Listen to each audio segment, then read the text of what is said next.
If you're still struggling with consent, just imagine instead of initiating sex, you're making them a cup of tea. You say, "Hey, would you like a cup of tea?"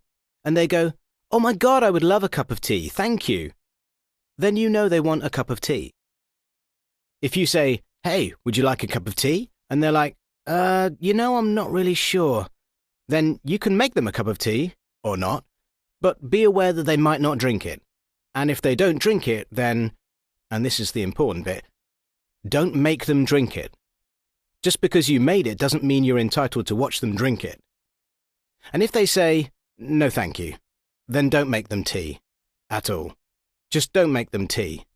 Don't make them drink tea, don't get annoyed at them for not wanting tea. They just don't want tea, okay? They might say, "Yes please, that's kind of you." And then when the tea arrives, they actually don't want the tea at all. Sure, that's kind of annoying as you've gone to all the effort of making the tea, but they remain under no obligation to drink the tea. They did want tea, now they don't. Some people change their mind in the time it takes to boil the kettle, brew the tea, and add the milk. And it's okay for people to change their mind, and you are still not entitled to watch them drink it. And if they are unconscious, don't make them tea. Unconscious people don't want tea, and they can't answer the question, "Do you want tea?" because they're unconscious. Okay, maybe they were conscious when you asked them if they wanted tea, and they said yes, but in the time it took you to boil the kettle or brew the tea and add the milk, they are now unconscious. You should just put the tea down, make sure the unconscious person is safe, and this is the important part again, don't make them drink the tea. They said yes then, sure, but unconscious people don't want tea.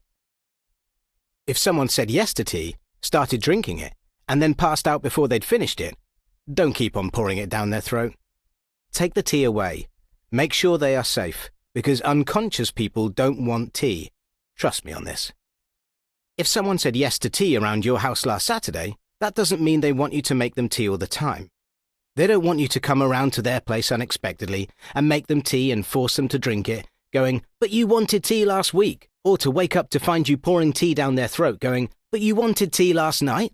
If you can understand how completely ludicrous it is to force people to have tea when they don't want tea, and you are able to understand when people don't want tea, then how hard is it to understand when it comes to sex? Whether it's tea or sex, consent is everything. And on that note, I'm going to make myself a cup of tea.